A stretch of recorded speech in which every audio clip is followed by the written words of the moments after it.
we would like to begin today's service with the singing of the national anthem by Becca Wielden. Gentlemen, if you could stand at attention and remove your hats, please.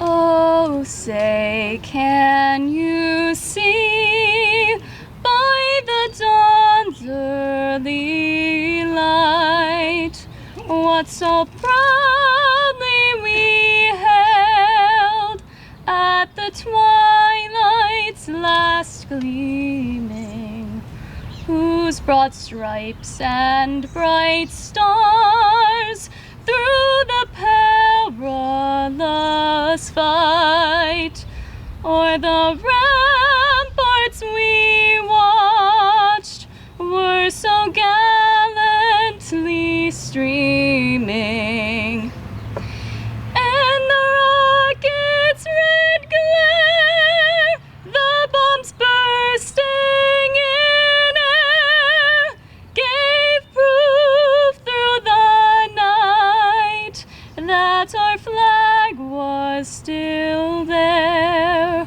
Oh, say does that star-spangled banner yet wave o'er the land of the free and the home of the brave?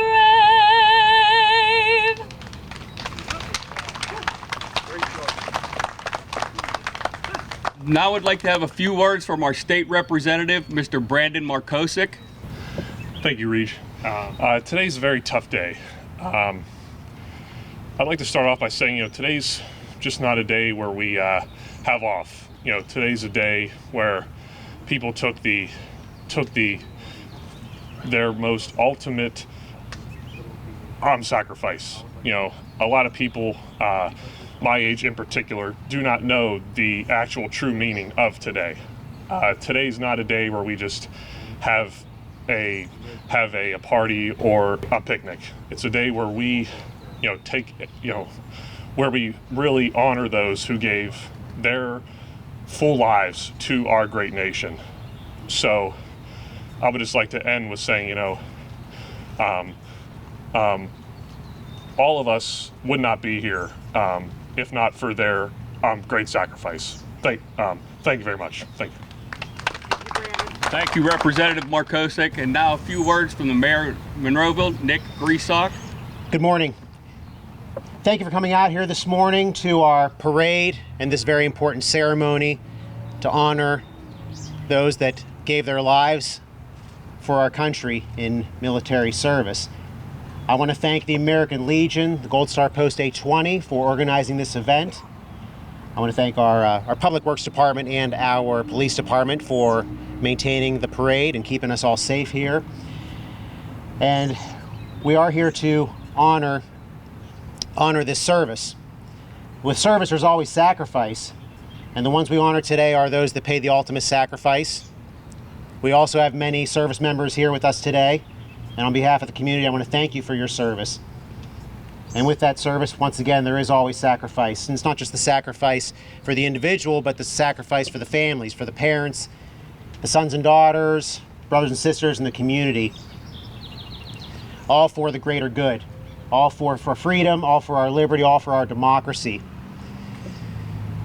Memorial Day, it also represents casually the start of summer. It's a time whenever we get out, kids get out of school, we go on vacation, we play in yards, we go to ball games.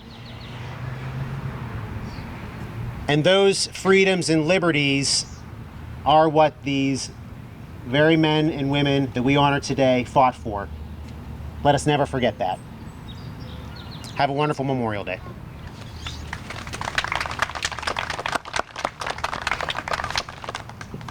Thank you, Mayor. Their mission was noble: evacuate desperate civilians yearning to escape a brutal regime. The 13 U.S. service members who died during a terrorist bombing in Afghanistan last August will not be the last American heroes to make such a sacrifice, but they represent the best of a generation. There was Navy Corpsman Max Soviak of Berlin Heights, Ohio, His former high school football coach described him as fearless. He was 22. Army Staff Sergeant Ryan Noss of Corryton, Tennessee, was a member of the 82nd Airborne. He was 23. Marine Staff Sergeant Darren Hoover of Salt Lake City was serving his third tour of duty in Afghanistan. He was 31. Marine Corps Sergeant Rosario Pichardo of Lawrence, Massachusetts, was a member of her brigade's female engagement team, responsible for screening civilians while respecting cultural sensitivities. She was 25. Marine Corps Sergeant Nicole G. of Sacramento, California, posted an Instagram photo of herself cradling an Afghan baby and the caption, "I love my job," just days before the attack. She was 23. Marine Corporal Hunter Lopez of Indio, California, was the son of 2 Riverside Sheriff Department officers. He was 22. United States Marine Corps Corporal Humberto Sanchez of Logansport, Indiana, was on the homecoming court during his senior year in high school. He died at 22. Lance Corporal Jared Schmitz of St. Charles, Missouri, liked the video games, according to his father. He was 20. Lance Corporal Dylan Marola of Cucamonga, California, had been in Afghanistan for just more than a week. He had planned to attend college and study engineering. He was 20. Lance Corporal Kareem Nikue of Norco, California, served in the junior ROTC before joining the Marines. He was 20. Not only are these diverse men and women forever in our hearts, but for those who knew them, they are forever young. They came from every background, yet they shared a common goal: to serve America and make a better life for others. It was the same ethos that drove our Korean War veterans 70 years ago. George Andrew Davis, Jr. was a World War II flying ace with the Army Air Force before taking his remarkable skills to the newly created U.S. Air Force. Flying an F-86 Sabre, he downed 14 North Korean, Chinese, and Soviet aircraft. He led his last aerial patrol mission on February 10, 1952, near the Manchurian border. Major Davis spotted 12 enemy MiG-15 aircraft speeding toward friendly fighter bombers. He sped through the rear of the enemy formation and downed 2 enemy MiGs. Rather than evade the enemy, who by then had been concentrating fire upon his aircraft, he reduced his speed to engage a 3rd MiG. It was during this engagement that he sustained a direct hit and lost his life. Major Davis was 31. He was promoted posthumously to Lieutenant Colonel and awarded the Medal of Honor.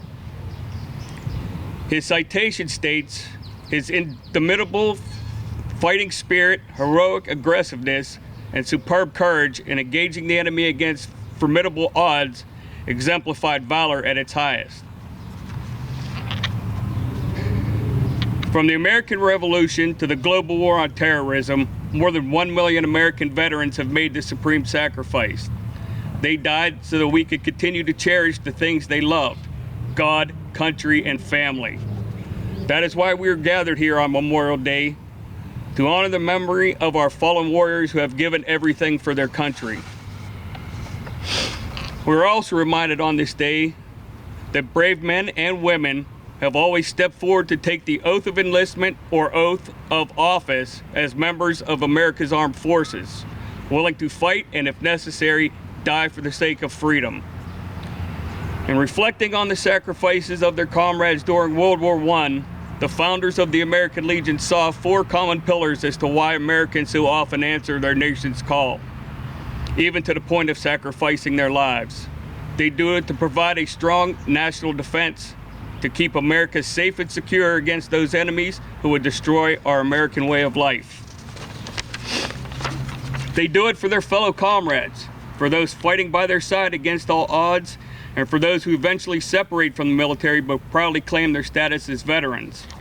They do it for American core values of God and country, family, patriotism, and our freedom to worship as we please. They do it for their children so that they can grow up in an America that is strong and free. It is through this last pillar, children, that we must continue to honor the spirit of these heroes. We must share the legacies and tell the stories of those who are no longer here.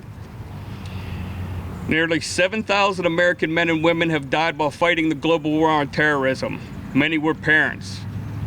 The loss felt by Gold Star families is forever. There are many tangible things that we can do to honor the service of our fallen heroes. First and foremost is to take care of their loved ones, and in some cases this means providing financial assistance to help their children obtain higher education. Across this great country, the American Legion is raising funds to ensure that college education will be a reality for these families. This is why the American Legion established the American Legion Legacy Scholarship Fund. It is also why we wear the poppy, a symbol of hope that sprouted on a Belgian battlefield. Memorial Day is not about picnics and parades, though there is nothing wrong with enjoying them and celebrating our American way of life. Memorial Day is about gratitude and remembrance. Is it about honoring men and women who made possible for us to gather here today in peace? The reason that there is a Memorial Day, the reason that we are gathered here, is to remember those who made our way of life possible. They are truly guardians of our freedom. I would now like to ask members of state government, local government, the chief of police, the American Legion family, please join me in laying a wreath beside the grave to remember those who have gone before us.